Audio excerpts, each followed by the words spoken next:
At 6:30 p.m.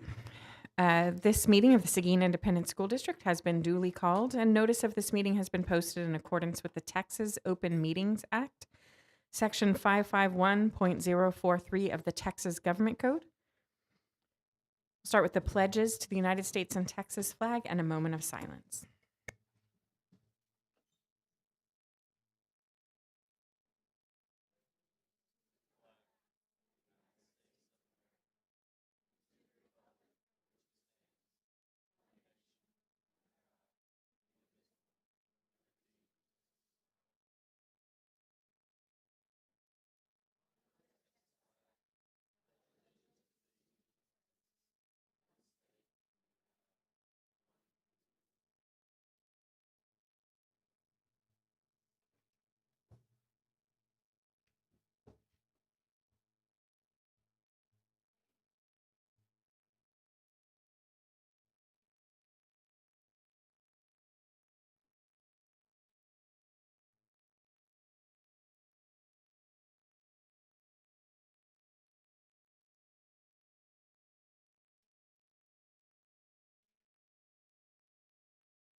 Thank you. Next, we'll have our superintendent announcements.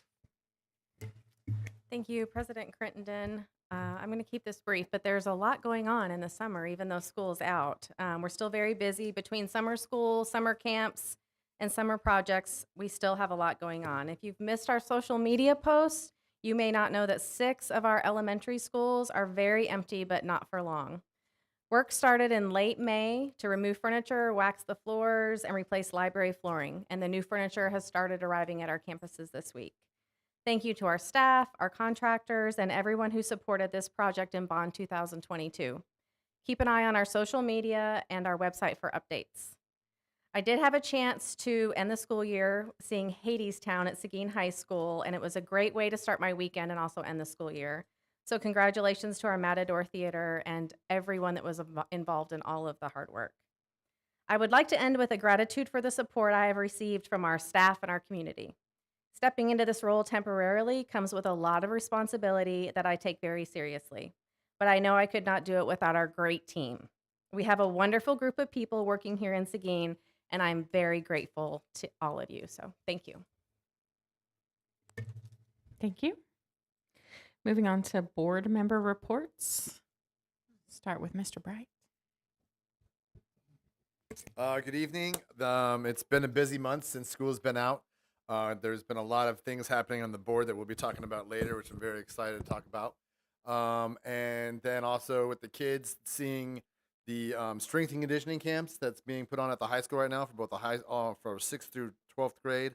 All of the community involvement with that, and especially what we're providing for the community with the breakfasts and lunches for before and after those camps. It's really awesome. The food distributions at the different elementary schools in Park West have been really amazing. I think we've served last week was like 8,000 meals. And then just the involvement that's going on the campuses and especially at the high school, it's been great. So thank you to all the staff still working and doing they're doing their work and taking care of our kids. I made a joke a couple weeks ago about we needed best friend necklaces for the board because we spent so much time together in the last month. But I did want to say that I wanted to highlight is that it has been a pleasure to actually spend this much time with these other 6 individuals. We have had some hard conversations. We've had some very early mornings, late nights, and just the positive energy and mentality going through it, I think has really been commendable to me as being a newer board member. So I want to mention that. The other thing I want to mention is I happened to stop in the high school today, and it was so fun to see the high school alive. There were kids in and out, just the energy and things happening during the summer. That was just fun to see that school didn't end when school ended, but continuing through the summer. I just have a couple of items. I attended the Jefferson Community Focus Group at the library, and that was very interesting. Basically, the question was for the community members, what is your perception of Jefferson Elementary? And they were focusing on the new STEM grant that they're having. So I think they've got a lot of potential to increase the participation from the community and get more parental involvement as they move forward. And today I went to the System of Greater Schools session in Austin, Texas.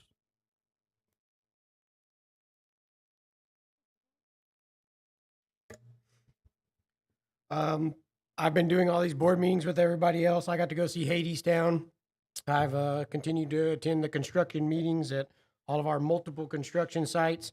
And then the big thing for me the last month has been the ACE camp going on. Both of my children are attending that, one at the high school doing the middle school theater and the other one at the Outdoor Learning Center. And I got to give a big shout out to all those folks running the camp at the Outdoor Learning Center. They have that as a weld oil machine, entering and exiting and everything going on with the children out there all day long. And so I got to give a big shout out to that. I also want to say kudos to Miss Corey and Mr. Munoz. I've been seeing them every morning at the high school, running around and doing their thing. And so just like Lisa said, school is definitely not out.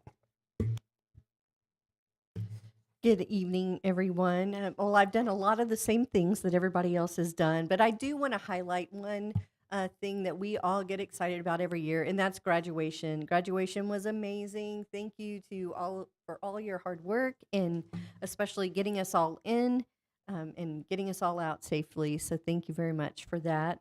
I also attended Hadestown, the production, and I forgot for a minute that I was in Seguin, Texas, because I thought I was at least off Broadway, just a little bit down the street. So it was a great production, and so kudos to them as well. Good evening. Excuse me. I'm on the construction committee as well, and I've enjoyed, continue to enjoy going to the facilities when I can and seeing the growth and things that are happening there. It's going to make students and teachers a lot happier being in these new spaces that have really unique learning places for them and so forth. So I'm excited about everything that's going. I think the bus drivers are happy to have a whole football field of parking spots that they don't have to worry about backing into as much, and the bays that they have for fixing the vehicles and so forth. So things are going well. The ag facility is fixing to pour some of the slabs for the poultry barn and the other barn and so forth. Then, of course, we had all our meetings together, which I'll have to agree with Lisa that, yeah, we do have differences of opinions, but in the end, we're all looking at the same goals, and we can agree upon what we need to do. I just got back from the School Board Leadership Institute, and it's put on by TASB, and found out just a whole lot of interesting things that came from some of the House bills. So that is something I'm sharing with Ms. Banks and so forth. It has to do with teacher allotment and so forth and so on. So it was very interesting to hear things coming from the legislature. Thank you. Graduation is always an exciting time, and it ran so well. Everything was wonderful. It was student focused, and everybody just had a great evening. So I want to thank all of our staff at central office and at the high school for all that. Did see Hadestown. As a parent, I've got to go and see some of the camps that are going on, sports and otherwise. Today we attended the System of Great Schools conference and got to hear from Commissioner Morath and learn some new things about what the board can do for that System of Great Schools process. I was also a chaperone for the theater trip to New York, and our students represented us well. You can be very proud of the way Seguin was represented. So that was awesome. Next, we have item 2, recognition, student staff board community recognition. I think the only item we have on here is the June Superintendent Apple Award. And Emily Allen asked me at first, do you want to continue? Do you want to do this month since you're interim? And I was like, yes, I think this is a great thing. So I'm excited to get to do this. So many people keep this district running daily. Some you see, others you don't. Even the ones you know about may be responsible for more than you realize. This month's Superintendent Apple Award winner is a perfect example. This person is not only a product of Seguin ISD, but has also dedicated their more than 30-year career to this district, the community, and our students. Since the early 1990s, this month's recipient has worked their way up in their department. We asked a few of his coworkers about him. They said, "Our department is lucky to have a good leader with an open door policy to hear any concerns and will answer any phone call that comes his way. He makes sure that our students at Seguin ISD are a priority in a safe and comfortable environment at all times." In the 20 years working with him, this is another employee, in the 20 years working with him, I have seen him evolve as he moved up. He is always there to help solve any issues that arise and works diligently to ensure that all are taken care of while always willing to lend a helping hand. I personally interact with this individual and some of his staff almost daily, multiple times, some days. Without exception, I'm always met with the same response. "Yes, ma'am, we'll get it taken care of." Many of the issues they handle are the first things you notice, like an overgrown patch of grass that never seems to stop growing, or an air conditioning unit that has long since worn out his welcome. Yes. Yes.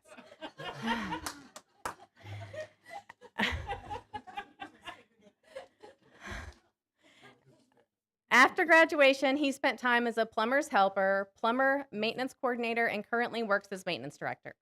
You can find him throughout the district at any given time on any given day, helping ensure that our facilities are ready for our students and staff.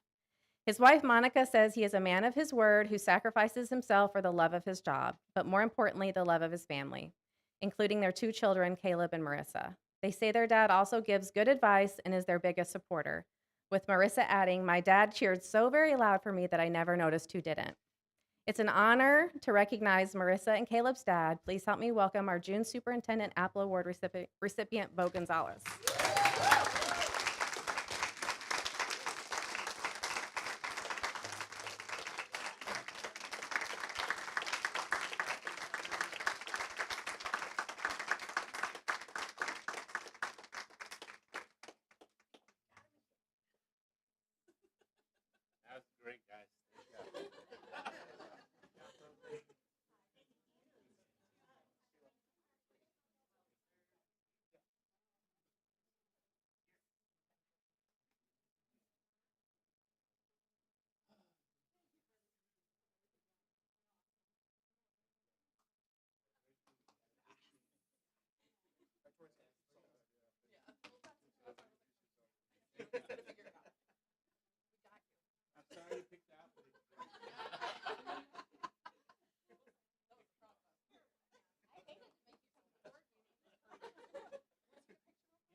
He was literally fixing a water leak at McQueenie and rushed here to be at the board meeting thinking we needed him, so appreciate it. In case y'all don't know, we don't know who the award winner is, so it's like a game of guess who when we're trying to figure it out. And then watching the person's face when they figure out that it's them is a highlight of the board meeting. So congratulations.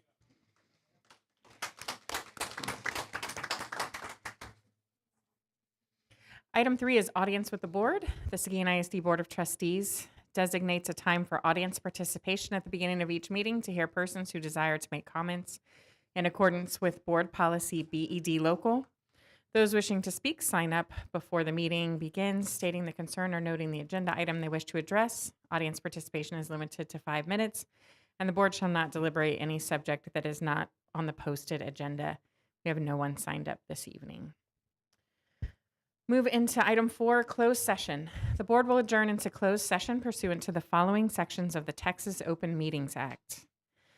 Pursuant to Texas Government Code Section 551.071, 551.074, 551.129, consultation with legal counsel, including possible telephone consultation with legal counsel as necessary, to address legal concerns, implications, and answer any legal questions regarding posted agenda items.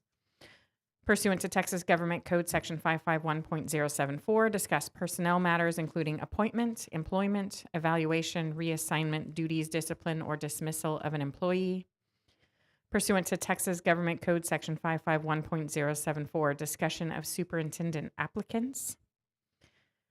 Pursuant to Texas Government Code Section 551.072, discuss the sale, purchase, exchange, lease, or value of real property. And pursuant to Texas Government Code Sections 551.0821, deliberation regarding public school student. It's 6:47 p.m.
into open back into open session at 7:26 p.m. Moving on to 5. Possible action to select a superintendent finalist. Madam President, I move to select a lone finalist as discussed in closed session. A second. I have a motion from Ms. Duncan and a second from Mrs. Miller. Any discussion? All in favor, raise your right hand. Opposed, same sign. Motion passes 7-0. I would like to introduce you to Dr. Jack Lee. Please come up, sir.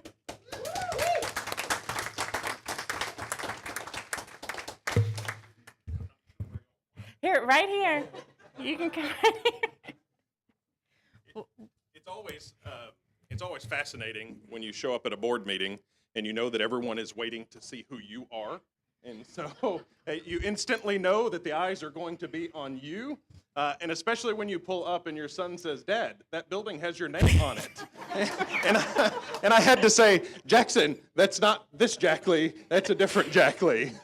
But Well, welcome. Dr. Lee's coming to us from Bullard ISD, where he's the superintendent, and he can tell you a little bit about himself. We have some principals here. We have some staff. Dr. Vogel was the one who was brave enough to just come up to me during closed session. So I'll give him a lot of credit. Board, I just want to say, first, thank you very much. I'm very humbled, very honored. You will learn I'm an emotional person. So if I get emotional talking, I apologize. I just care deeply about kids. I care deeply about educating our students to be the absolute best that they can be and doing everything possible for our staff. I'm coming from Bullard ISD, a district in East Texas. But here I am in Seguin ISD. I am Jack Lee. I figure when you have a new superintendent coming in, one of the first things that people often wonder are, what does this mean? And what does it mean for me personally as an employee of the district or a student or a community member? And I'll tell you what it means. It means that if you care about kids, if you love kids, if you care about doing what's best for kids in every decision that you make, you're in the right line of business in the right district, because that's what we're going to do in Seguin ISD. And that's what's the most important thing. Like most educators, I started in the classroom, but I was a band director. Often you'll hear gentlemen come up here that are superintendents, and they were coaches. I was not. I was a band director. Loved every minute of it. Moved into administration and enjoyed just working my way into the lives of students and into the lives of families across the communities that I've been so lucky to work with. I think one of the most important things that you need to know about me is that family is important. And family should always be important, and it will be important here in Seguin ISD. I was blessed to have a set of parents that made education important. Neither one of my parents graduated high school, but they knew how important education was, and so they pushed myself, my sister, and my brother to be the absolute best that they could be. And then when you become a parent and you have your own kids, your thoughts on education change dramatically, and so did mine. And I want the best for my kids. I want the best for them every single day. I want them to have educators that love them, that build relationships with them, that care deeply about who they are as a person, not just who they are as a student trying to get an education, but who they are as a person and what they need to be most successful, because sometimes it's not math and reading. Sometimes it's a relationship and love shown towards them.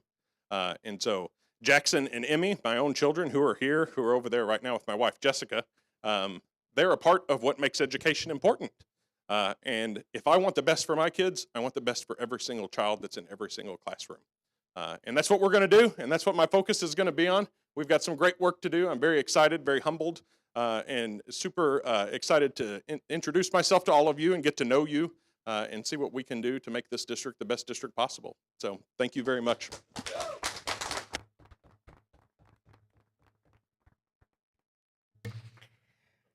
That was perfect. Board members, have any comments? I just got to say, I'm super excited about Dr. Lee coming here. I think it's really kind of amazing. His name's already on the building here.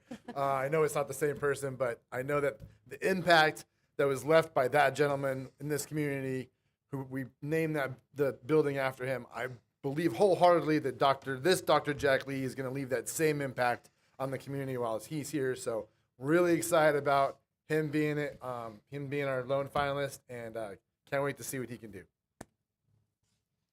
I just wanted to say is the very first words that we heard out of Dr. Lee's mouth were, "I am Jack Lee, and I am not that Jack Lee." Nice. And I will tell you, is that when he said it with such humility and respect that he truly had done his research and understood how much Jack Lee meant to this community. And that was at that moment, and I'm like, oh, I'm so excited about this. And then at the end of that first interview, Dr. Lee handed us homework. He handed us an inch binder full of papers for us to review on his thoughts on running a district. And it was a phenomenal work product that he had done for us. And it included QR codes and Google Drive and links and videos. And I was just blown away by the level of preparedness. And I'm just so excited about what this fall will look like.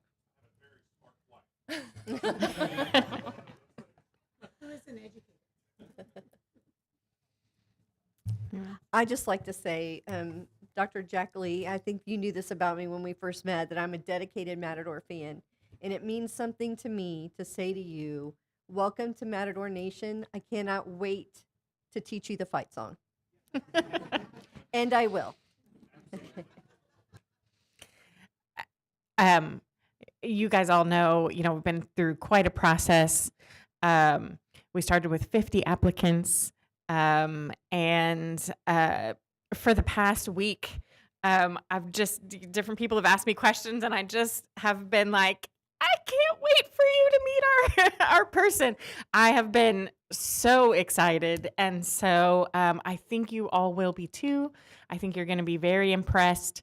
And I think we're going to do great things for Seguin ISD. So if anybody have any comments, we'll take a few minutes to take some pictures. Everybody can meet and say hi, and then we'll get back to our agenda. It's thankfully very light this evening. So we'll take a little 5-minute recess.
coming back from our little recess at 7:54.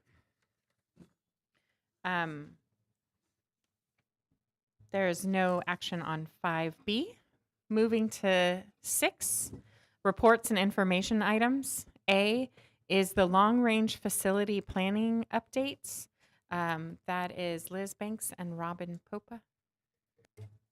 So I'll just introduce Robin, Robin Popa with Pfluger Architects. And I just want to say that I've been honored to be on this committee. It is one of the best processes I've ever been a part of in a school district. The committee is full of knowledge, passionate people that took time out of their day. We've had 3 meetings or 4 meetings, and they're like 3 hours long, and they're super, super beneficial. I've just really been impressed with it. So Robin's going to give us an update. We were going to bring a recommendation this month, but we decided to just do an update and bring the recommendation in July. So.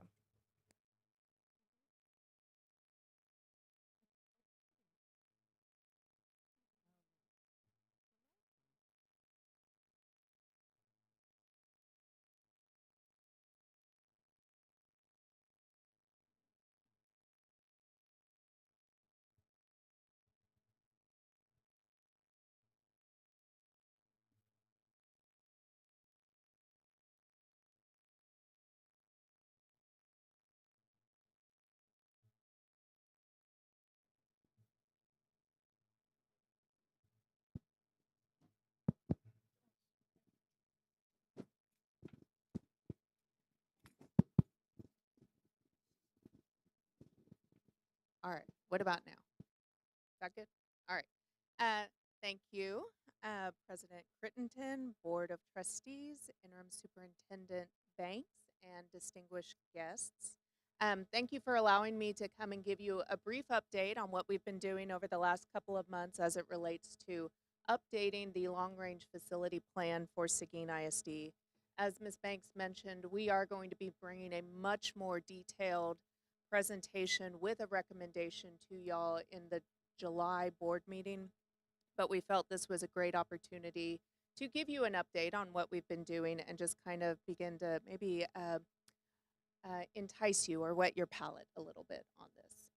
So we have met a series of times over the last couple of months, and at the beginning of every meeting, what we really do is we kind of remind the committee what they're doing here. So we remind them what the charge is, why they were selected, many of them nominated by one of you sitting up here on the dais to participate in this committee. And fundamentally, this committee is focused on a future success of Seguin ISD. We are oriented around facilities-based solutions, so looking at facilities and educational opportunities and environments where all of our students can excel in their pursuit of education.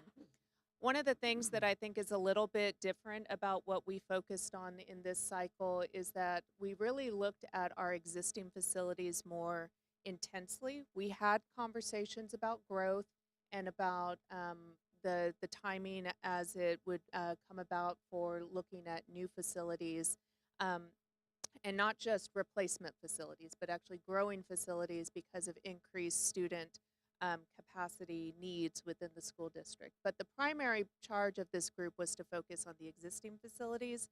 And for those of you who were around in the 2018-2019 timeframe, that's where it all started as well, was really kind of setting a baseline of what the condition was at those existing facilities and trying to set a plan towards meaningful improvement over a series of years. So one of the things we did first is we went back and revisited that 2018 long-range facility plan. And for those of you who were maybe sitting up on the dais during that time frame, or maybe even in the audience, you will remember that we evaluated all of the facilities that were in the district's portfolio at that time with a very similar committee, and we identified priority tiers based on the campus needs, the collective campus needs of those individual facilities. And what we did with this group is we went through those priority tiers, and you can see really quickly from the graphic, anything that's in a green highlighted box is an element that's been accomplished. whether it's being done through some sort of maintenance effort or it's being done by a bond initiative. And ultimately, we did kind of revisit the bond history from the district. That 2018 long-range facility plan set the stage for the successful 2019 bond, which then paved the way for 2022 and most recently 2023.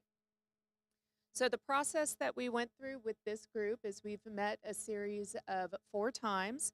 We are going to be meeting a 5th time just to kind of wrap everything up. There's a couple of very specific conversations that we want to do a little bit of a deeper dive with this group on before we bring a recommendation to you. The very first meeting, we reviewed needs. And so what some of you may remember is that we did a review, a comprehensive review of what the existing conditions were at each of the facilities. We didn't do tours as a part of this particular group's initiative. A lot of the people on this committee have very intimate and familiar knowledge with the campuses already. However, we did say if anybody wanted to go and visit a campus that maybe they weren't all that familiar with, we would make ourselves available, or our Apple winner of the month, Mr. Gonzalez, also made maintenance staff available if anybody wanted to go and visit any of the facilities. So what we did in the first meeting is we reviewed those needs that were established back in 2018, and we vetted with the group whether those needs have been accomplished through any of the existing improvements or projects that have happened since 2018, or if they are continual needs that are known at the campus. And what we did afterwards, and I'm just going to show you a quick highlight of one campus as we kind of walk through this, because it's just a very quick update. What we did is we collected all of that feedback and started to kind of assimilate or put them in some sort of rank order based on the amount of people who contributed to that particular issue, saying it was important to them that it got fixed. So we used a dot exercise, which is a very simple exercise, but it is very effective. Everybody was given a handful of dots, and then with each campus that they visited on the sheet, they were able to use their dots on the issues that they felt were most pressing. And so, for example, here at Jefferson, what you see kind of rose to the top: size of the classrooms, aging building systems, condition of the library, roofing, connectivity, so forth and so on. So it begins to kind of set a priority order within the campus of needs that are needing to be addressed. We then, at the second meeting, came back and reviewed options. So every campus, this is just an example of 10 of your different campuses, but we had a sheet for every single campus in the district's portfolio, and we had a potential improvement option for each campus.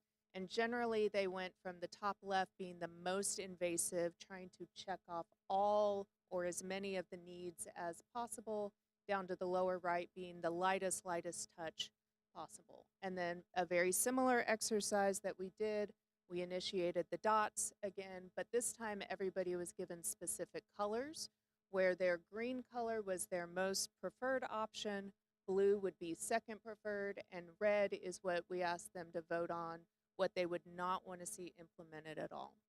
And so again, just using Jefferson as an example, what you'll notice is that scenario A, which was the most intensive improvement plan, basically a complete replacement of the campus on site, garnered 100% of the green dots from everybody. And then scenario D, which was very, very little being done at that campus, got the most votes for least support, if that makes sense. Our third meeting, what we did is we took a little bit of a deviation and we started to go down a little bit of some, I'll call them rabbit holes, but there were these topics that kept coming up during our conversations about thinking a little bit more outside the box about what a facility could be, what it should be, addressing the growth, or at least talking about that white elephant in the room. So what we did is we did a series of small group tables, and everybody rotated between these 3 tables. The first one we coined If This Then That, and it really looked at demographics as it relates to the high school, and talking about there's going to be some amount of growth that we know is coming. Obviously, we're starting to see it now, especially at the elementary level. But at the high school level, we're also seeing it. And one of those needs that kept coming up at the high school campus sheet was the need to be able to offer extended or more CTE offerings. And so, what are some leveraged opportunities to be able to do that? We know that land is at a premium with where the high school sits right now. The space that we're sitting in right now, though, is a very unique opportunity that a lot of districts really don't have at their disposal. But obviously, that presents some challenges because there is a program and a function that sits here. So this table kind of talked about if we really want to leverage a philosophy that we want to try to stay a single high school district for as long as we can, we need to be looking at opportunities to be able to grow beyond maybe the school zone or the site that the high school currently sits on. And so this table talked about what are the possibilities of, potentially relocating central office to be able to use this land as an extension of the high school. The second table took a more deliberate focus on the elementary schools. And within that, there were a couple of different categories. Obviously, there's a conversation around some of the neighborhood schools that are some of your more aging campuses, and that's specifically Weinert and Jefferson, and talking a little bit about what a rebuild there might look like, and talking about whether or not just a discussion about having disparity in sizes of elementary schools across the district. We know that's already going to be something that Seguin is dealing with, or will be dealing with the construction of New McQueenie as a larger school. And then we also talked about the triplets. So I'm sorry, I keep calling them the triplets, Vogel, Potlon, and Kennecke. Talking about some of the challenges that those campuses face. Each of them is growing at a different rate. Some campuses are seeing much more increased student capacity. And where that really comes into play or really affects them is that their core spaces are being hindered by their inability to accommodate that larger student size. So we talked a little bit more in depth there about some different strategies that we could look at to maybe increase core space sizes for those campuses without going too crazy on the overall capacity of those schools. And when I say core spaces, what I'm talking about are like your cafeteria, your library, and your gym. Those sorts of spaces that are meant to accommodate all students throughout the day. But when you get a lot of students that come to a particular area or are focused on a particular feeder pattern, it's relatively easy, I say that kind of in quotes, but it's relatively easy to add classrooms because you can just install portables. It gets a lot harder to try to accommodate an influx of students when you think about a small cafeteria. That's when you start getting to have rolling lunch schedules where students are maybe eating at 10:15 in the morning, or maybe not even eating until 1:30, 2 o'clock in the afternoon. So those are some of the things that we talked about with that table. And then the Dream Big table was really kind of the pie in the sky. What are the big what ifs? There's no limit, and really just kind of think outside the box. What is it that people wish Seguin ISD had to be able to offer their students? And so there were things that came up, a natatorium, a standalone performing arts. These are all just very big dreams, obviously, but important to talk about because these are things that people have noticed from their time in taking their kids to neighboring school districts, whether it's in competitions or athletic events, things that they've noticed at other facilities or other districts that somebody has said, that would be nice to have here. That would be a great element to have here, and our students deserve something like that. So, at our last meeting, what we did is we had a recap of everything, and I'm going to put a big caveat on this, that this is preliminary right now, and also the listing of these are not in any sort of order. Well, they are in an order. They're in alphabetical order, but they are not in any sort of priority order within their tiers. But the way that the group has kind of started divvying up the campuses is that priority tier 1, you'll see the eight campuses that are aligned in that. priority tier 2, and then tier 3. And the way we described it, or the way that we defined it with this group, is priority tier 1 would be something that needs, or a campus that has an urgent or immediate need, something that maybe has been put off for too long. It was identified as priority tier 1 in the 2018 iteration and really didn't get a whole lot of work done, i.e. Jefferson, Weinert, some of those campuses. Priority tier 2 is defined as something that has urgent need, but it's not as urgent as priority 1. And then tier 3 is something that really is not a pressing need for the district at this time. So what will we be presenting? Well, hopefully I'm not going to be up here for like an hour and a half talking with you, but I certainly can if y'all need me to. But what we're going to be doing is we will walk through a confirmation of needs on a campus-by-campus basis, just so everybody has a baseline of what the group said were the important needs to be addressed. We'll do a brief recap of the proposed improvement plan at each campus, including possible phasing or sequencing information when applicable. We will solidify the tier designations, and then within those tiers have a proposed hierarchy of needs within those facilities within that tier. And then there will also be some recommendations on potential program relocations in order to make some of these existing facilities really be of maximum benefit to the district as we continue to look towards the future and address growth and the changing educational environment in a responsible way. And I also just want to say, I know there may be a couple out in the audience, but a big thank you to our committee members. I know Ms. Banks talked about it before, but we consistently had no fewer than 20 people at every single meeting.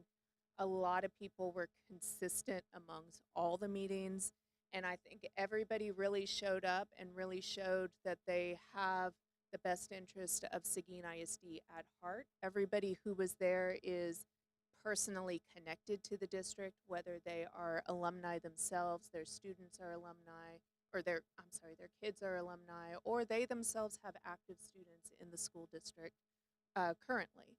And everybody brought also some real life experience to the table as a lens from which to have discussions.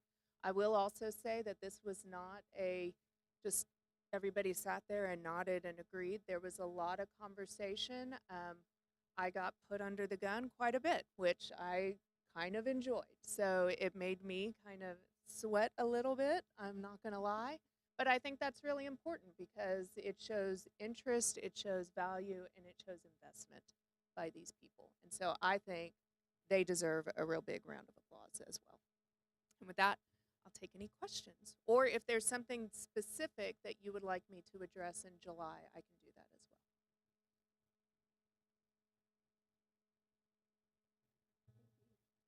well. All right, very good. Thank you. Thank you. If there's no objections, and if Mr. Trevino is okay with it as well, I'd like to move E, the introduction of newly appointed administrators. That way we meet our high school principal before we make him talk about stuff. So if there's no objection, we'll move to 6E, introduction of newly appointed administrators.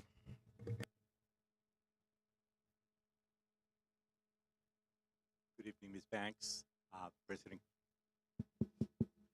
President Crittenden, board members.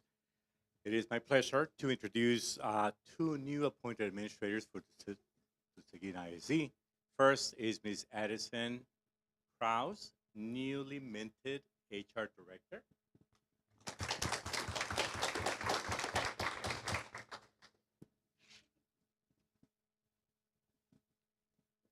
She's a jewel. Good evening. Can y'all hear me? I have a loud voice, so I'm going to be a little careful here. Good evening, honorable board members and amazing staff. It's an absolute privilege to take this position. You guys have amazing people here, and I'm so excited to be a part of it. So thank you so much. Thank you. Welcome.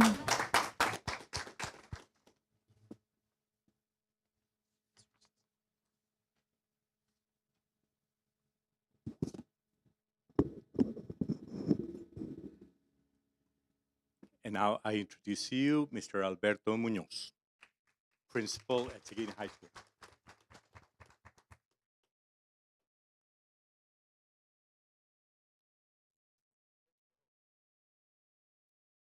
I'm going to just take, because it feels weird having my back to anybody, but my name's Alberto Munoz.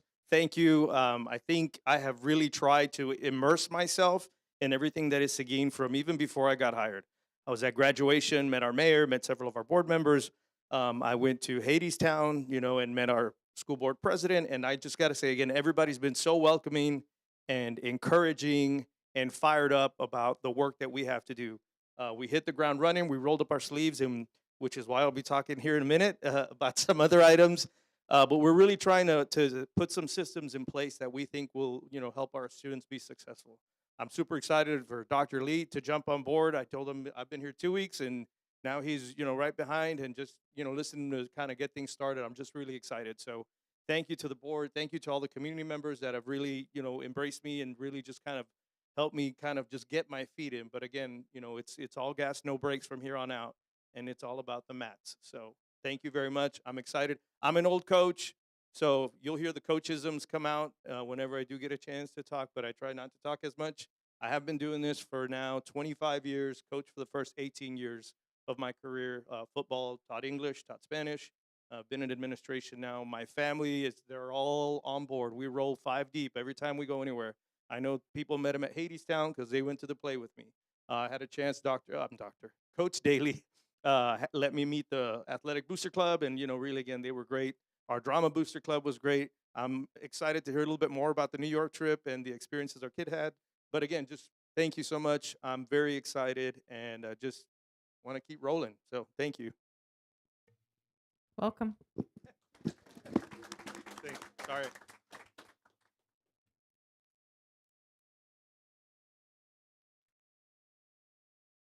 Oh, actually, Mr. Munoz, you could probably just stay because the next is 6B, 2025-2026 Seguin High School bell schedule.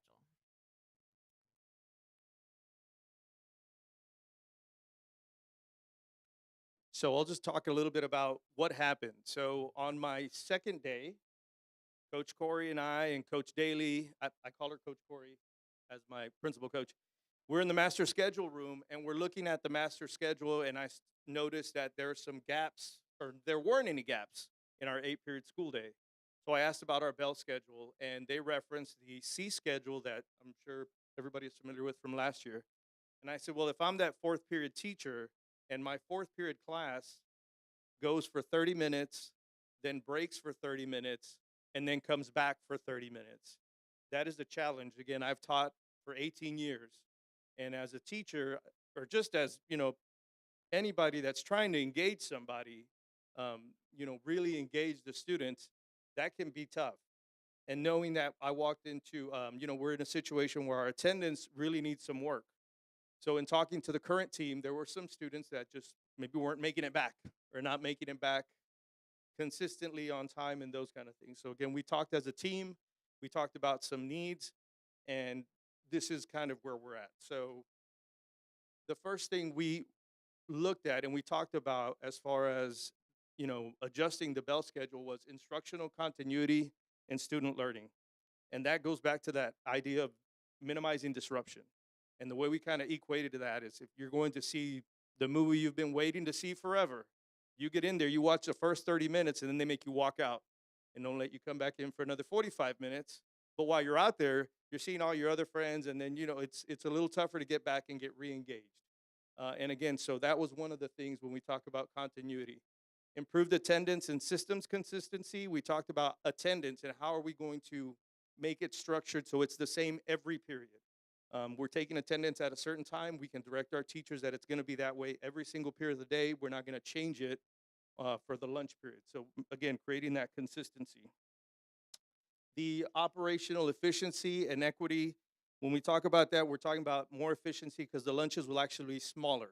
We're creating a 4th lunch within that time period, and I'll kind of go through that in a minute. But what that allows, if we've been talking about growth and we're talking about facilities, but the 4th lunch builds that in some room to create a less crowded cafeteria and patio area that we currently use for lunch. So with the addition of a 4th lunch, will reduce the number of kids that are in there. It also creates some time between the A lunch and the B lunch where our custodial staff, where our administrators, our teachers that are on duty are able to clear those areas fully for about 15 minutes before the next group comes in. So our food and nutrition staff, which I've already met with as well, they'll have an opportunity to prepare that next lunch to make sure it's ready to roll. Again, giving them an opportunity, a little bit of a cushion, which right now doesn't exist. So that gap will exist between the A and B lunch, 4th period, and the C and D lunch, 5th period, which again, we'll take a look at here in a minute. And the last one, and this one I think was critical in our academic dean, Ms. Ferris, Coach Corey, we talked about the flexibility for some intervention. With House Bill 1416 and the minutes that we have to dedicate to a certain number of students, this allows some flexibility for us to do that within 4th and 5th lunch without having to create an additional flex period. We're able to target certain students and use that time to intervene as we move forward through the year and we identify those students and identify their needs. So I'll kind of go through the demo. So this is the current bell schedule as it sits. So and I know you guys have this in front. So 1st, 2nd, and 3rd period are all the same either way. This is where things change. So if I'm a 4th period student and I have A lunch, I'm going right to lunch for 30 minutes, and then I have a 65-minute class period. That's all fine. If I have C lunch, then I'm going to class first for 65 minutes, and then I'm going to lunch for 30 minutes.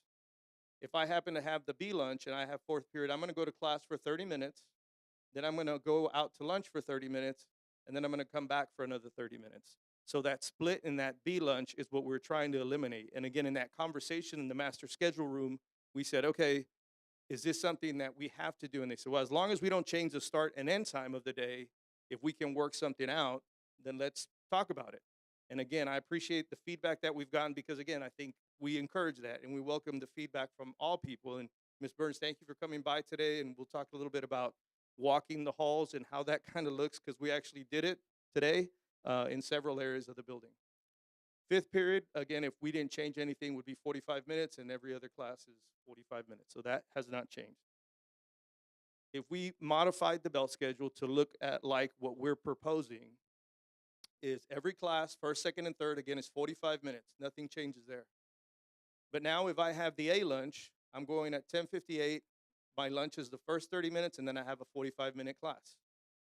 If I have B lunch, then I'm going from 11:02 to 11:47 to my 45-minute class, and then I have a 30-minute lunch after that.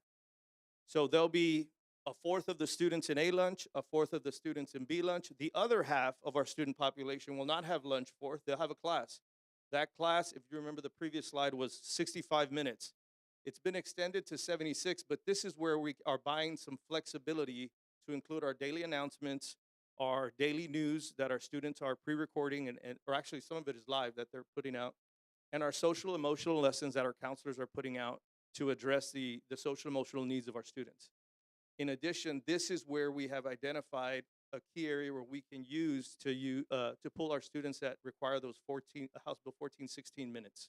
And again, it's already built within the school day. So again, I either have A lunch, I have B lunch, or I have a really long class period in here. But again, it works out because we have that extra built-in time for the other things that we need to get done on a daily basis.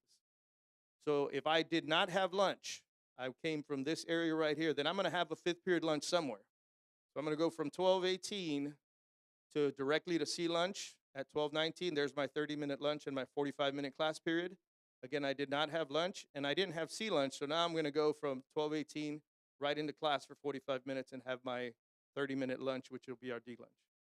If I already had lunch 4th period, then great. I'm going to go to this 5th period, my 5th period class, which again is that longer 76-minute block. And now those students that, because they had lunch, didn't get the announcements, didn't get the news, didn't get the social emotional lessons, or didn't get the academic interventions, they're getting those 5th period. And then 6th, 7th, and 8th are also 45 minutes. The biggest change, which is why we walked through today and is a concern, is the passing period time. We had to reduce that to make this work by 1 minute. So we're going from 5 minutes to 4 minutes in a passing period. I've walked it alone. I've walked it with our team. I've walked it with Ms. Burns today, going over and under barricades that the custodians had in place because they're waxing floors. So we wanted to make sure we didn't step on their floors, but we wanted to be realistic. So we walked from the furthest point in the building or not the highest point on the 3rd floor to the furthest area back in the D wing. And we made it. It was tight, but we made it. Now again, that's gonna be not. There won't be that many kids that have to make that trek, especially every period. That's not gonna happen. But it will affect a couple of students, on occasion, right, depending on their schedule. But for the most part, again, and then we walked from the end of the D building all the way down the athletic wing to get to the locker rooms and how we can get in there. But the main thing, again, we feel that the less disruption to any period of class is our best bet in making sure our students stay engaged. And the number one thing is that they stay in class. Because once we cut them loose, again, we run the risk of losing 1 or 2 along the way. And 1 or 2 along the way, as far as attendance, we want to make sure we're consistent and for us to enforce our attendance policies and tardy policies that as a team we've talked about. This consistency really lends to us being able to follow through on that. And that's kind of the plan. I know there might be some questions. And again, I welcome those. I know this is and I said this to Ms. Burns, this is an ambitious move for us because it requires work on our administrators to, put in some work. We have a plan. We talked about it as a team. We revisited it today. We had our weekly admin meeting and made sure that we're all on the same page and that we're fully committed to this. And in the back of my mind, I'm also a little bit of a history guy, and I think about, assurances and guarantees, and I can tell you this, that I can't guarantee that this is going to work, right? But and I remember again, we just saw Hamilton this season, and in talking about that, John Adams wrote a letter to his wife Abigail Adams, and he said the phrase, "We can't guarantee success, but we can do something better. We can deserve it." And that's the commitment that you're going to get from our administrative team. We have 2 new members that'll be joining tomorrow, hopefully, or after tonight. But that's the level of commitment. I guarantee you that we will work to deserve that success and the victory in everything that we do. And that's our commitment to this board and to this community, because that's what our kids deserve. Questions? Question? I'm just going to add, timing-wise, it was 3.5 minutes from the farthest corner of the 3rd floor Yes. to CTE, and from CTE to athletics was 3.5 minutes as well. It's only a minute to get from the 3rd floor up in the corner to the front of the building again. So I really feel confident after doing it. And again, it was 2 adults walking at normal speeds. We didn't have any interruptions to us. But I really do think that any class that was tight before is still going to be tight. Right. But And any class that was not tight before, there is ample time. I it- laugh because you have longer legs than I do. And This is true. This for is those true. fun-sized folks, I hope that we give them a little grace. And to get there. I'm glad you brought that up because we specifically talked about that. And one of the things that we want our teachers to know and the expectation, when we bring them back in August and visit with them is that they know their kids. They need to know their kids. And if my student is coming from the 3rd floor back room and having to make it all the way to cosmetology, I need to know that. And I need to give that child a little bit of grace. So because our tardy policy plan is we're going to come on the PA system and say, okay, teachers, at this time, we're sweeping, please close your doors, don't allow students in without a pass or an escort from an administrator. But if I'm standing at the door, which I should be, greeting students as they're coming in, and Mr. Dwyer's coming down the hall, and I've made the announcement, hey, and I know he's coming from athletics. Come on, Mr. Dwyer, come on. And I'm going to let him in, and that's okay. But our teachers need to know this from our kids. And again, we're talking about a handful of students that are going to have that long trek to make occasionally, depending on how the schedule shakes out. But yes, grace is required from everybody. Yes. I think just for me, the biggest thing is making sure that this is good for our students. I have no problem with adults having to work harder as long as it's good for our students and our students are benefiting. So my biggest concern, honestly, is the fact that 4th period no lunch, and then they get 5th period D lunch. That's a long time. But I mean, at the same time, our elementary students are eating later than that, and on a regular basis. Our 5th grade elementary students go to lunch at 1:15, I think. So should be kind of used to it with the break at middle school, but it just seems like a long time to me. But Right. And one of the conversation, I'm sorry. Like I said, as long as it's good for our students, our adults can work harder. That's fine. Yes, sir. And that's the plan. Do what we got to do to help our students be more successful. And that goes back to the limited disruption of that fourth period, because then we go to 3 lunches and we're talking about our third of our kids having to, get re-engaged. And if you've been in a classroom, which I'm sure you guys have, you know how hard it is to engage them in the first place and to hold on to that for, a duration of time. And again, I can't guarantee that this is going to work, but I can guarantee you we're going to do everything we can to make it work for our kids. All right. Thank you very much.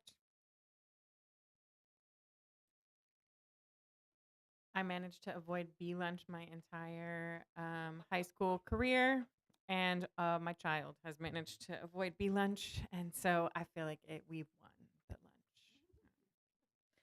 lunch. All right. Moving on to 6C, 2024-2025 iStation ISIP end of the year data from Ms. Lyons. Good evening, President Crittenden and board members and Ms. Banks. There we go. Good evening. Okay, we're going to go through our end of year iStation and Renaissance data. Hopefully you're pleased. We're going to provide just a consensus update of our performance trends in reading and math using our iStation and Renaissance. Okay. Just something to remind you, the Tier 1 and Tier 2 is performing below grade level. Those are your highlights.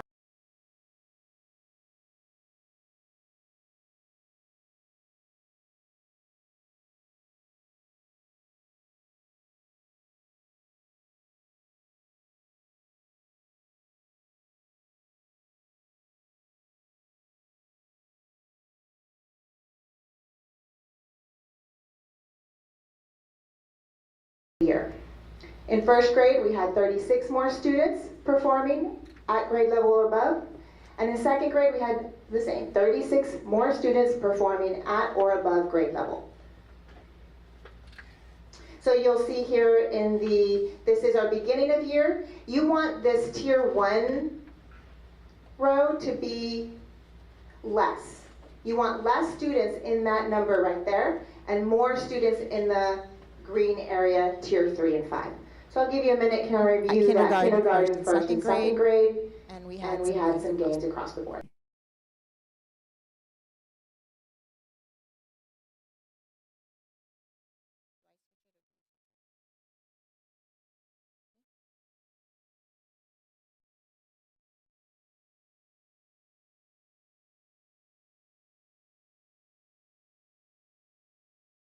Our ISEP in Spanish, our dual language program. We had in kindergarten 9 more students that are performing at or above grade level at the end of the year. I will say also from September to May is always a little harder to get kids just because it's after starts, after all the assessments.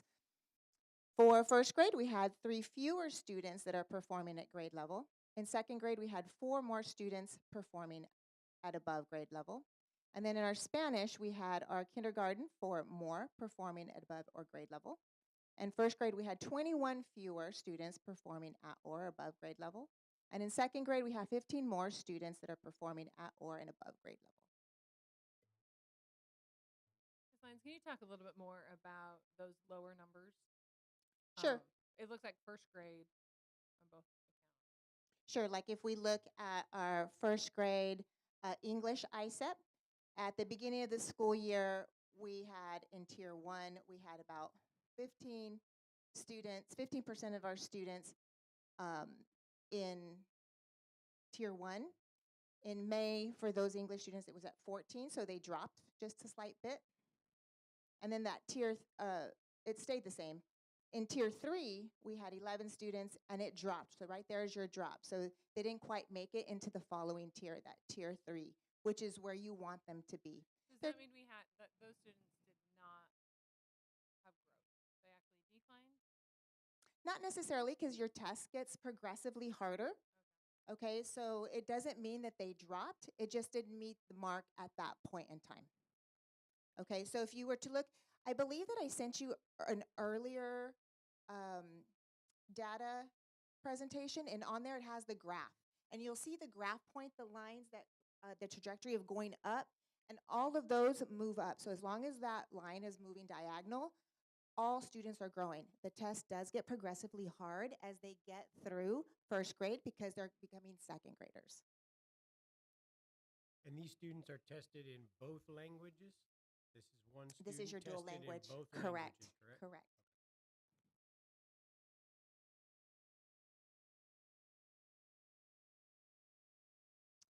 And then for our math comparison, kindergarten first and second. In kindergarten, we had 206 more students that are performing at above grade level end of year. So they did fantastic. In first grade, we had 193 students that are performing at or above grade level. And in second grade, we had 106 students performing at or above grade level. And these are our math students. So math knocked it out of the park at end of year. Is reading more challenging for these kids? What's the difference between, because there's math looks fantastic. Yes, reading is always more challenging, yes, ma'am, because they start to kind of shift from word recognition to comprehension.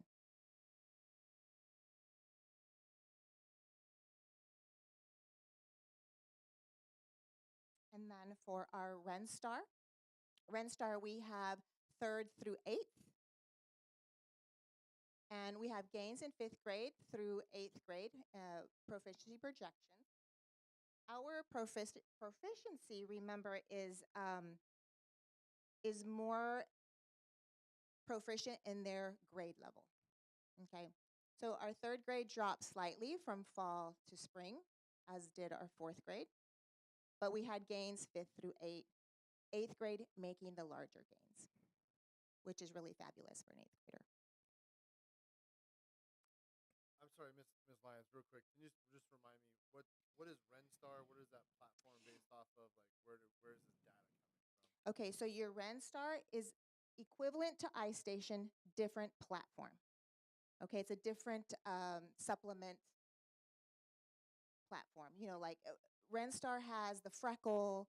It has some of the extra games that students can play in order to enhance their learning.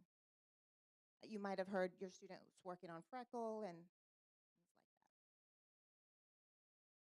like that. And the reason we have both is Seguin's always kind of had both things, iStation and RenStar. For RenStar, it was used more for secondary, but then we purchased Freckle for our 3rd through 5th graders.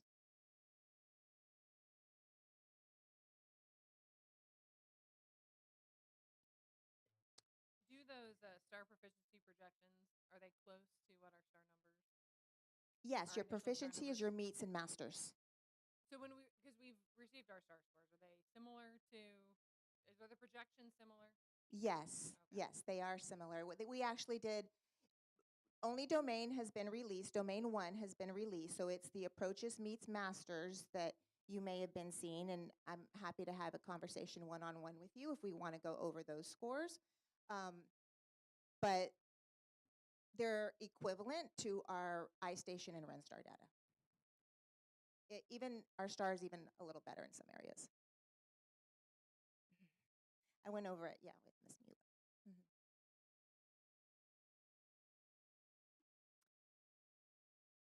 And so same for this one. This is our ranking student.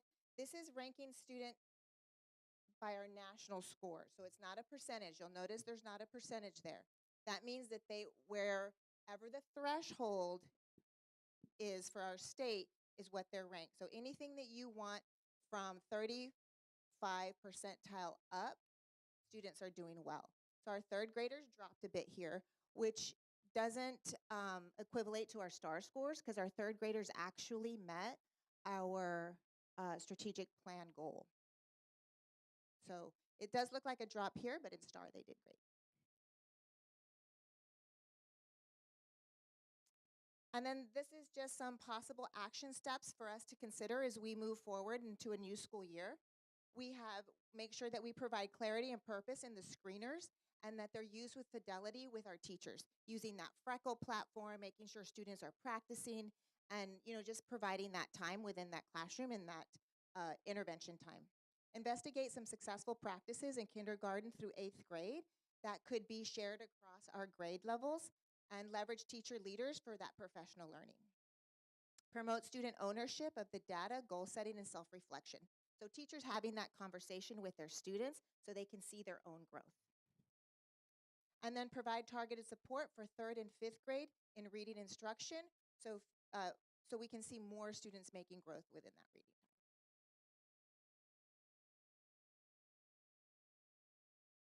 And then you do have a more detailed PowerPoint in your packet. Any questions? Thank you. You're welcome. I just want to add thank you for the charts. I was used to seeing the ones with the lines and the different colors. You have them. Yeah, I know I haven't. Thank Okay. you. I read them before the meeting, and yeah, good graphics. All right, thank you, Ms. Lyons. Moving on to 6D, personnel information, professional employees. Mr. Trevino?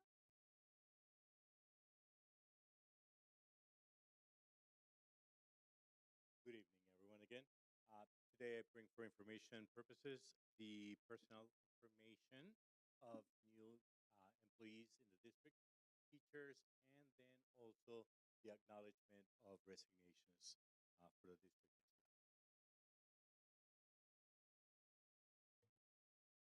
Any questions? Thank you.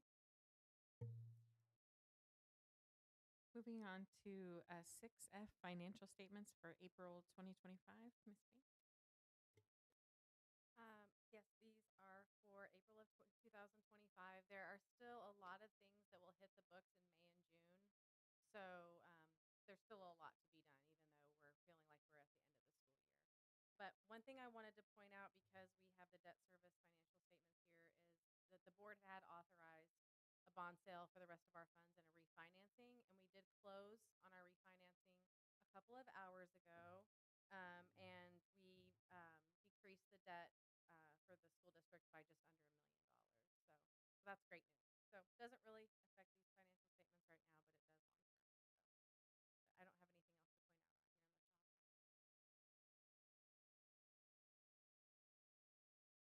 the top. Okay. Moving on to 6G, new vendor. So again, this is just an informational report. We had one vendor added to our vendor list, and it is listed on here.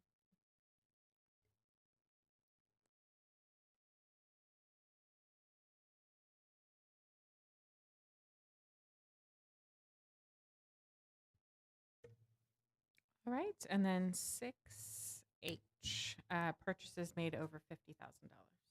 And again, this is for information purposes. These are 2 purchases that were made that require just to be communicated to the board, one for Indico and of course, the Guadalupe Appraisal District.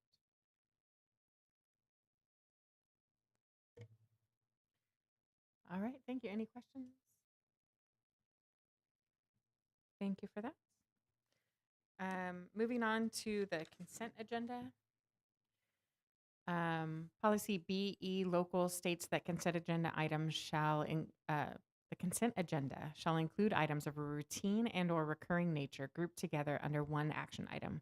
All such items shall be acted upon by one vote without separate discussion unless a board member requests that an item be withdrawn for individual consideration.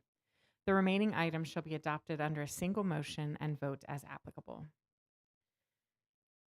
A, approval of board minutes for regular meeting May 20th, 2025, special meeting May 28th, 2025, special meeting May 31st, 2025, special meeting June 2nd, 2025, and special meeting June 9th, 2025.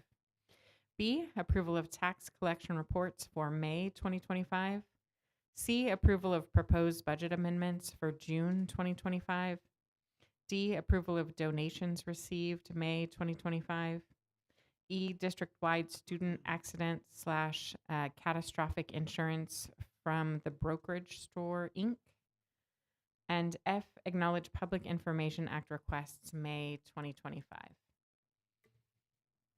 Madam President, I move to accept the consent agenda items as listed. Second. I have a motion for Mr. Dwyer and a second from Ms. Duncan. Any discussion? All in favor, raise your right hand.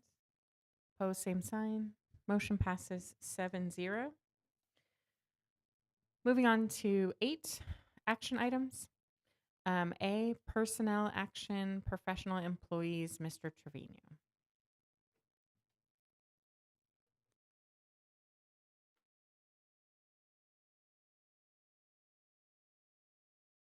Good evening. I bring for your consideration a list of new professional employees for action. These are listed here, A1A, A1, A2, A3, A4, A5, and A6. And I believe we are pulling one, A6. Pulling A6.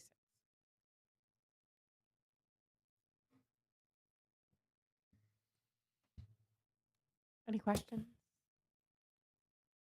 Madam President, I move to accept the recommendations from the administration for items 8A1 through 8A5. Second. All right, I have a motion for Mr. Bright and a second for Mr. Dwyer. Any discussion? All in favor, raise your right hand. Opposed, same sign. Motion passes 7-0. Item 8B, adoption of the 2025-2026 budgets for the General Operating Fund, Child Nutrition Fund, and Debt Service Fund. Mr. Dunn, are releasing the names of those that are approved? Yes, we release them after the meeting.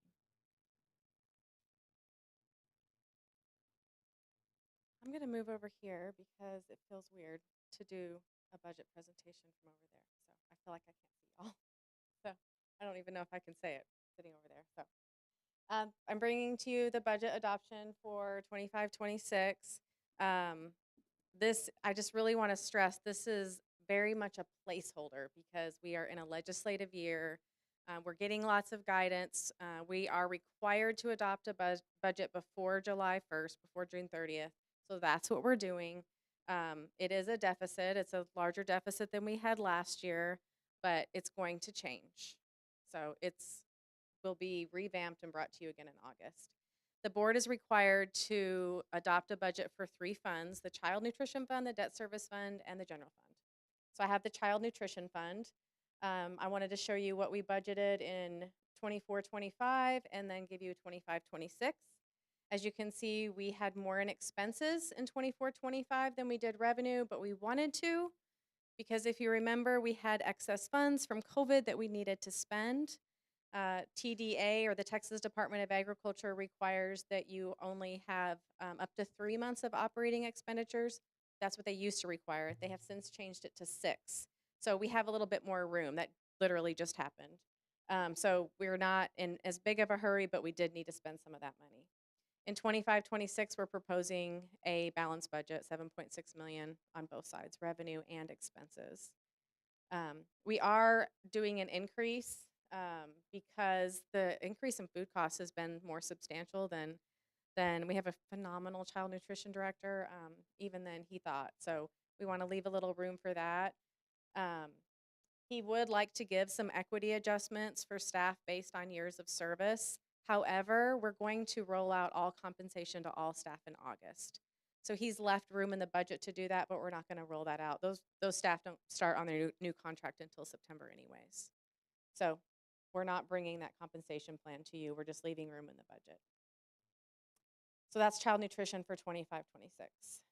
Debt service. Debt service, this is where we just collect taxes to pay our debt payments. And we plan our budget according to the collections that we're going to come in and then plan our debt service payments, and ideally they're in line based on your tax rate.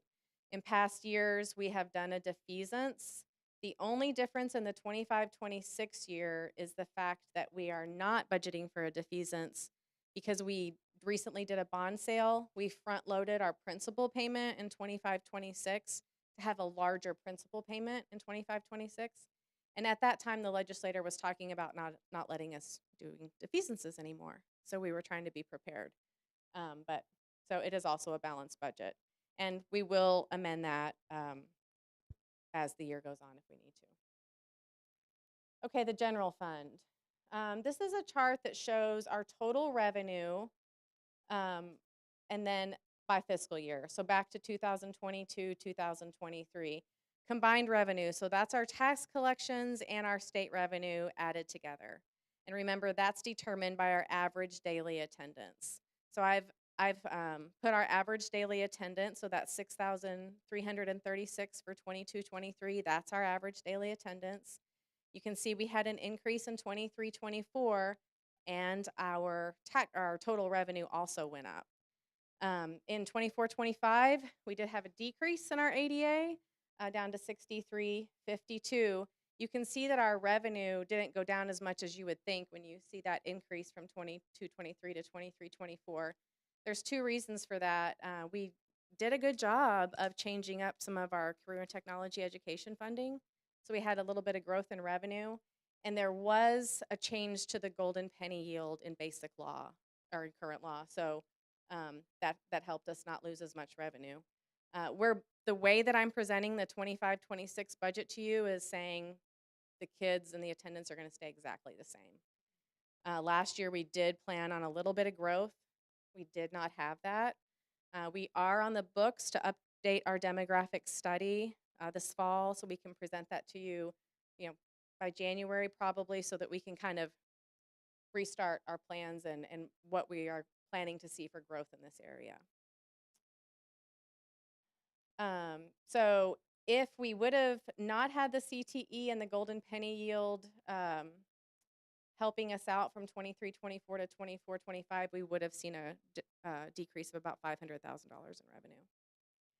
And I wanted to point out, this is a fun school finance fact, I guess, that one kid missing one day of school costs the districts about $55 in lost revenue for one day.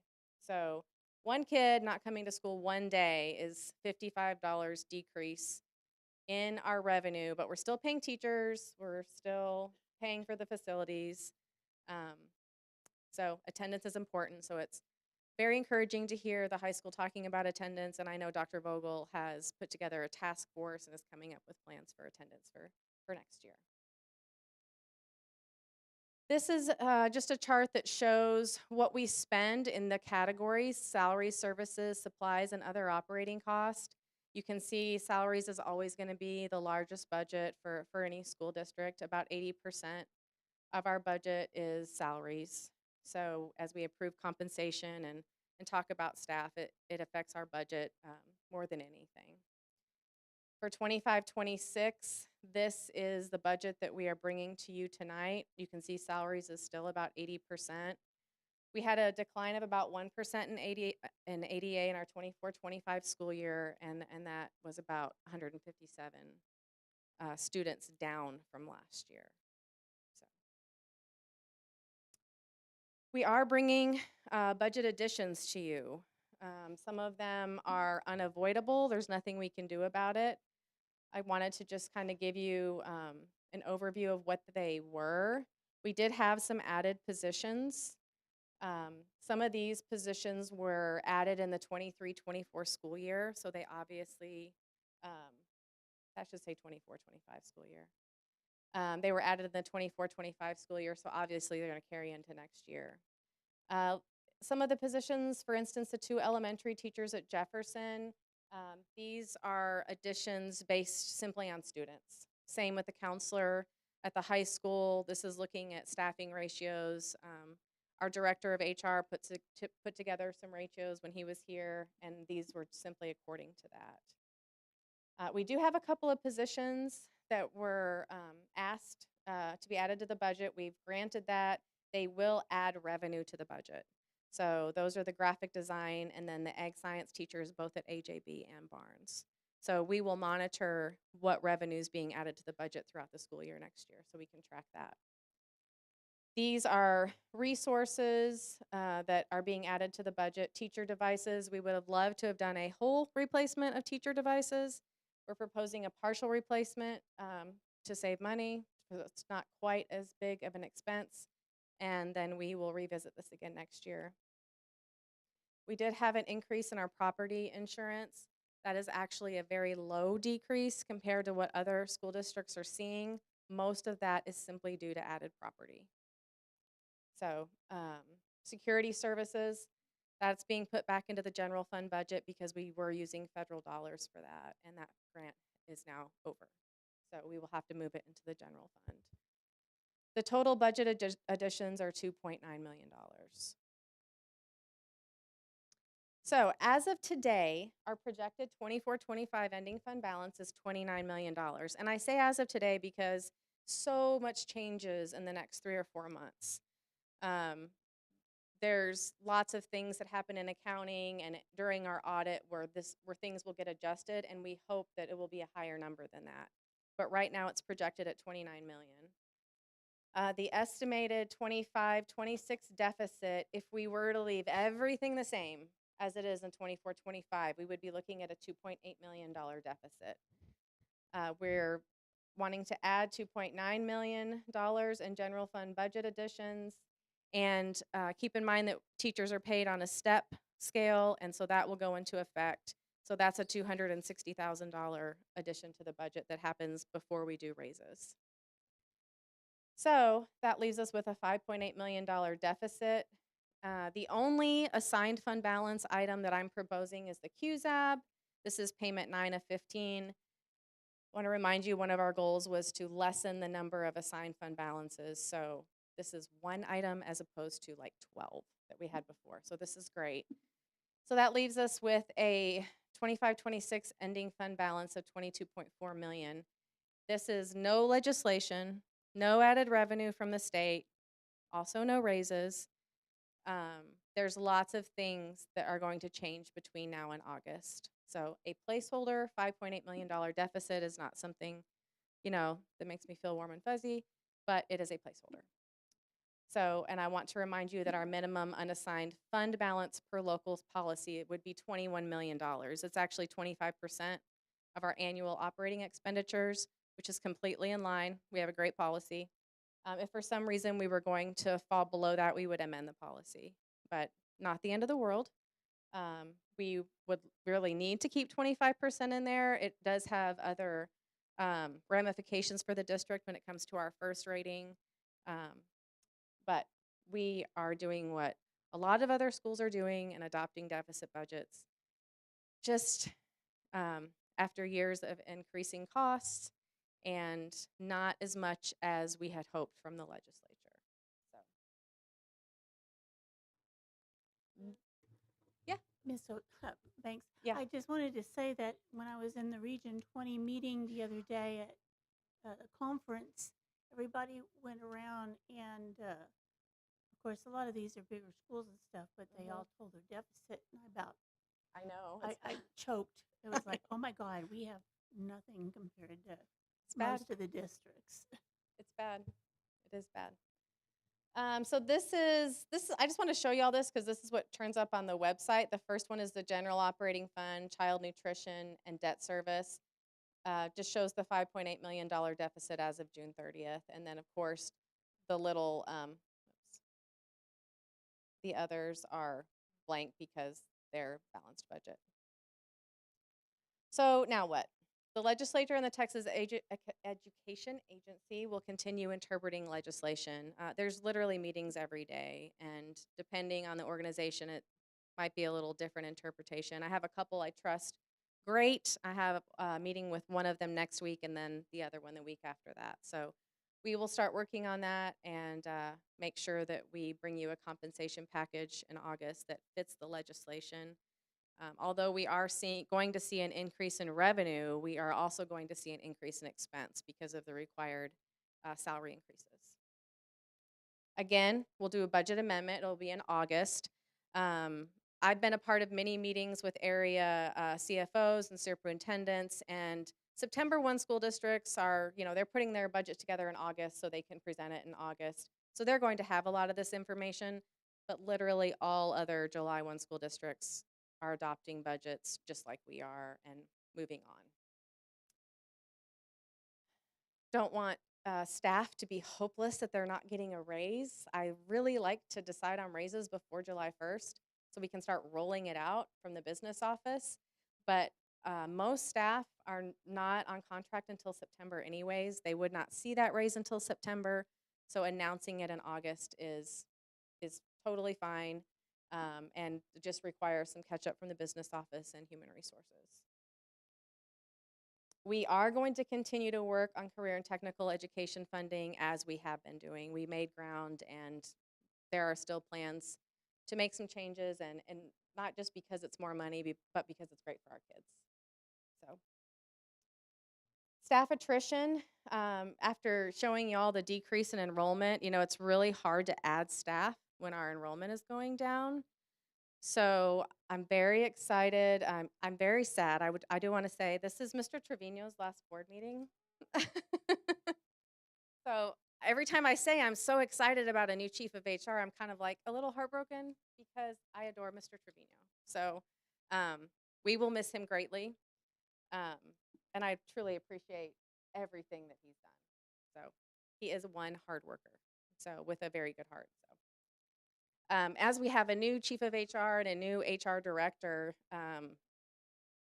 we need to start having bi-weekly meetings and going through the resignation list and really drill down. Do we need to, as people leave, do we really need to replace this position? Is there someone else that could move into this position? Got to be willing to really take a hard look at our staff. So when we see enrollment increasing, it's a different story, but we have to drill down on that to attack the budget deficit. And I'm going to say the word again, Vader, voter approved tax ratification election. To remind you that we've got 2 golden pennies that we do not have.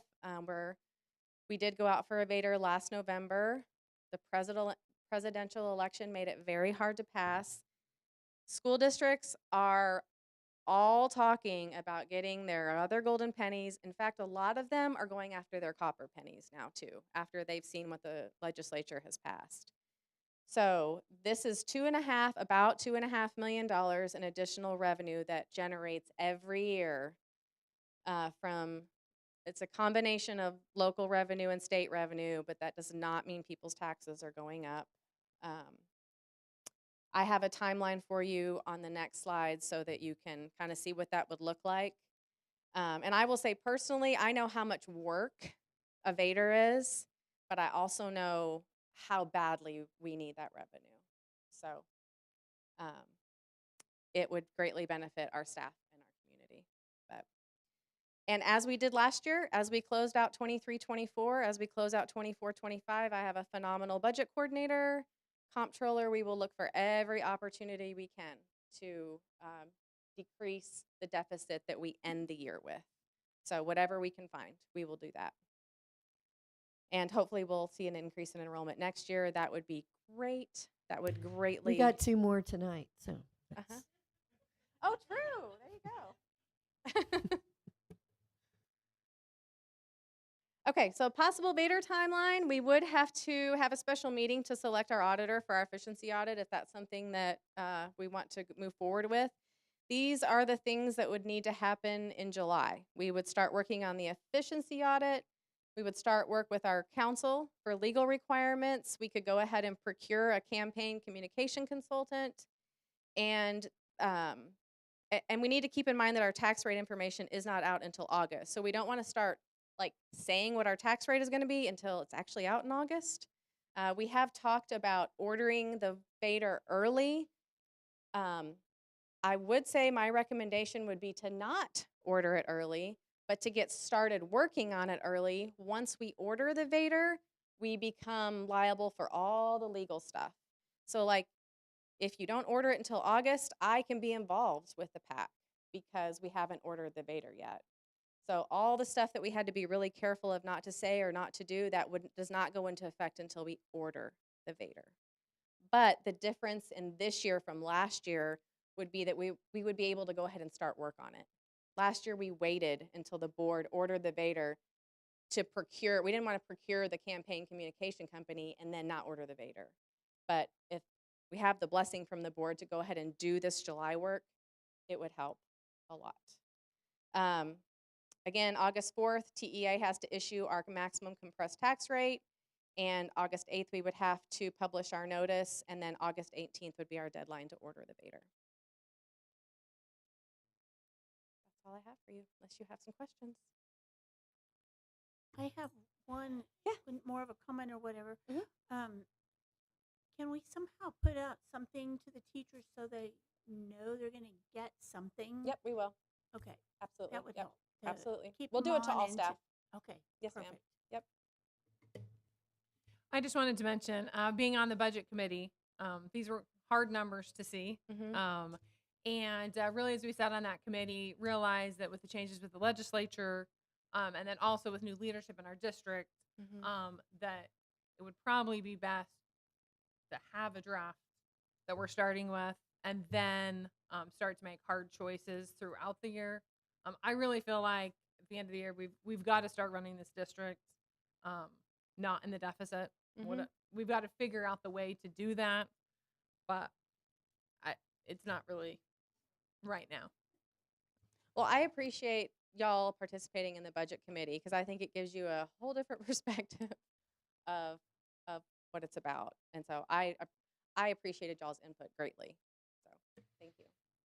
I even having been on the board this long, I had no idea some of the stuff that y'all did as part of the process. So I really appreciated being on that and being a part of that. And yeah, you've got a great staff, and they really dig into everything and really give so much thought to everything. I really appreciate that. And I appreciate that what we're passing tonight is like the most conservative thing we can do, which is like there would be a deficit. It can only get better from here. It can only get better. Just got a quick question. So on the slide where you have overview of budget additions, Yes, sir. the increase in security services because of the loss of the federal dollars, Yes, and you sir. said that's going to happen moving forward. So currently we do get some dollars from the state for security services, Yes, so there's been an increase to and that's the going to be an increase for that. safety so allotment. hopefully Yes. that'll offset. Thank you. Will it offset the cost though? The money from the state, is that going to offset the $375,000 that we lost from federal? So if you want to look at it that way, so since current legislation revenue isn't in this budget, the increases to the security allotment is not in this budget. So we will see an increase in revenue with an August budget amendment specifically for security. Yep, that's a great question. Great to point out. And just one last question on that. Is that based off of our ADA too, the security allotment? Some of it's based on our campus, and it may be enrollment. I'm going to have to double check. Yeah, I'll get back to you. Yeah. When we started the budget, I meant one day the legislature had one thing, and we'd come back a couple weeks later and they had done something completely different than what everybody had thought. So keeping up with all that is very interesting. Yeah, and honestly, I quit looking at it for a while. Yeah, I think they So- did double the per student, and also the campus was raised significantly. So Yes, and I appreciate them doing that, but we also have a lot of mandates in security, so that aren't necessarily funded. So yeah. Any other questions? Okay, thank you. It's an action item, so I'll entertain a motion. I'll make a motion to approve the adoption of the 2025-26 budget as presented. Second. I think I heard Grace first. Okay, so that is a motion from Mrs. Burns and a second from Mrs. Miller. Any further discussion? All in favor, raise your right hand. Opposed, same sign. Motion passes 7-0. Thank you. Moving on to item 9, board comments and requests. I just have one comment. Thank you, Mr. Trevino. Yes, thank you, Mr. Trevino. You came in when we needed you, and you stayed long past what we had, first said, and so we really appreciate all your work, and we'll miss seeing you. You just have to come back and have some barbecue or something. I just want to invite everyone to Freedom Fiesta on Saturday, July 5th. We're going to have a great time, so I'm working hard on it. Would love to have you come. And I believe our ACE students will have a public performance of their play Thursday at 6 at the PAC. Seussical. I'm not involved in that one, so I didn't have all the details, but okay. Anything else? Madam President, I move to adjourn. I know that I know that star data has been released. Are we gonna see that? Right.